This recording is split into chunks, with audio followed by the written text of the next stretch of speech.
So how will the tactics assessment play a role in improving pastoral leadership and staff performance? And that's a really good question, in part because the tactics assessment assesses 18 areas of social, emotional, and behavioral functioning that are relevant to performance in very high demand and challenging working conditions.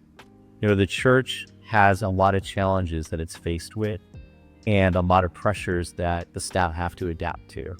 Oftentimes limited resources and budgets, large volunteer staff, challenges to have multiple services and meet the needs of the congregation. And it's a real high pressure oriented environment.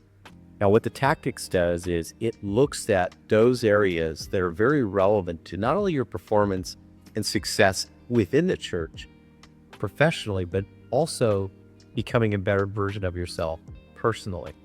And what it does is when you take the assessment, you get a very clear idea in terms of where you're doing well, but also areas where you can improve.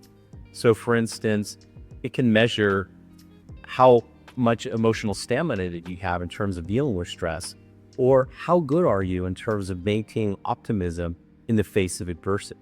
You might do well when the conditions are routine and under low stress, but what happens when you don't have the resources to do what you need to do? How flexible and adaptable are you to change? How quickly can you pivot? And or how optimistic can you remain in the face of challenges and adversity?